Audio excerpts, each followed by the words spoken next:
ওদালগুৰি জিলাৰ ওদালগুৰি ভৈৰৱকুণ্ড পথত ধনশিৰি নৈ ওপৰত এই দলংখন আজি আমি নিৰ্মাণ কৰিবলৈ আগবাঢ়িছো।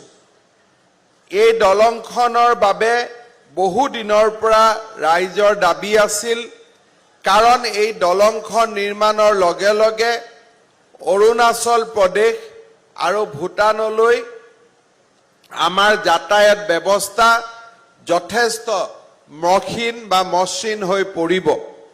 টাৱাঙলৈকে যোৱাৰ বাবেও এটা বিকল্প পথৰ আমি সন্ধান পাম। এই দলংখন 320 মিটাৰ দৈৰ্ঘ্যৰ হ'ব আৰু ইয়াতে 715 মিটাৰ সংযোগী পথ নিৰ্মাণ হ'ব আৰু এই সমগ্ৰ প্ৰকল্পটোত 34 কোটি টকা খৰচ কৰা হ'ব। NERSDS প্ৰকল্পৰ অধীনত এই দলংখন আমি 2025 চনৰ ফেব্ৰুৱাৰী মাহৰ ভিতৰত নিৰ্মাণ কৰি আমি সম্পূৰ্ণ কৰিম। এই প্ৰতিশ্ৰুতি মই ৰাইজক দিব বিচাৰিছো। এই দলংখন নিৰ্মাণ হৈ উঠাৰ লগে লগে অৰুণাচলৰ ৱেষ্ট কামিং জিলাৰ পৰা ৰূপা হৈ ভৈৰৱকুণ্ডৰ মাজেৰে অসমৰ যাতায়াত সুচল হৈ পৰিব। এই পথটো নিৰ্মাণ হোৱাৰ লগে লগে পশ্চিম অৰুণাচল প্ৰদেশলৈ যোগাযোগৰ দিশত এটা নতুন মাত্ৰা সংযোজিত হ'ব। ভৈৰৱকুণ্ড অসমৰ এখন বিখ্যাত পৰ্যটনস্থলী।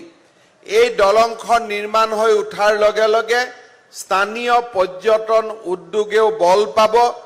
বিটিআৰ প্ৰধান প্ৰমোদ বড়ো ডাঙৰীয়াই কৈছে যে ইয়াত বছৰি 3-4 লাখ টুৰিষ্ট আহে।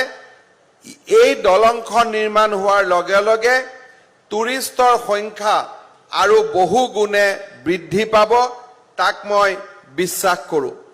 আজিৰ এই দলংখনৰ বিষয়ে বিটিআৰৰ চুক্তিটো উল্লেখ আছিল আৰু এক প্ৰকাৰ ক'ব গ'লে বিটিআৰ চুক্তি ৰূপায়ণৰ দিশত আজিৰ দলংখনৰ আধাৰশিলা অনুষ্ঠানে এক নতুন মাত্ৰা প্ৰদান কৰিলে।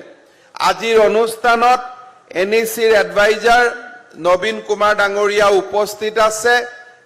मैं आज का सभा से ही असम वासियों का ओर से NEC का बहुत बहुत अभिवादन करता हूं। ये हमारे लिए जो ब्रिज का अनुमोदन किया, स्वीकृति किया, इसलिए मैं NEC को धन्यवाद देना चाहूंगा।